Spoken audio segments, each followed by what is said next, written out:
Hello મિત્રો, જય શ્રી કૃષ્ણ સૌને। તો આજે આપણે બનાવશું ચટાકેદાર પનીરનું શાક। તો ચાલો હું ને માસી તમને બતાવીએ પનીરનું શાક। માસી, આપણે કઈ રીતે પનીરનું શાક બનાવશું?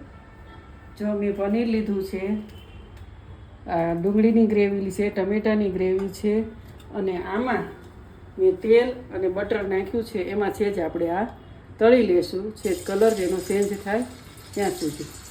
પનીર તળાઈ ગયું છે અને એને બહાર કાઢી લઉં છું। અને હવે આપણે કરશું વઘાર।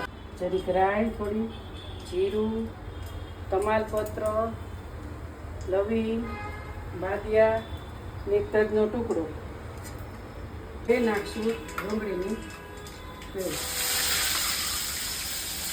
હવે નાખશું ટમેટાની પેસ્ટ। તો બધા મસાલા કરશું। હવે ગ્રેવી સતળાઈ ગઈ છે, થોડી હળદર નાખશું, 2 ચમચી તીખું મરચું નાખશું, 1 ચમચી કલર પકડવા માટે કાશ્મીરી મરચું નાખશું, અને થોડુંક ધાણા જીરું વાળો નાખી દીધું, અને નમક।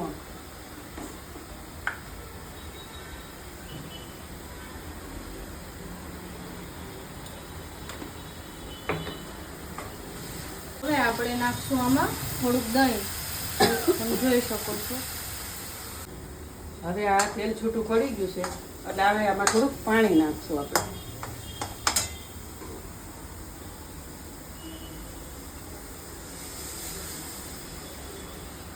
પનીર ખમણીને નાખ્યું છે, પણ ટુકડા પણ નાખશું, ખમણેલું થોડુંક પનીર નાખ્યું છે।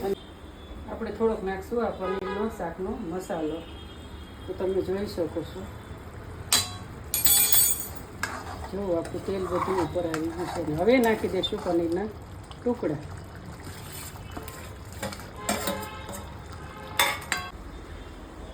જો આપણું શાક હવે રેડી છે। હવે આપણે થોડાક નાખી દઈશું ધાણા। માસી, કેવું બન્યું છે શાક?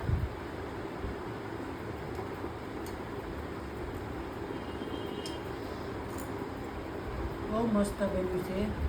તમે બધા તમારી ઘરે આવું શાક બનાવજો, પછી કહેજો એવું થયું કેવું નહીં।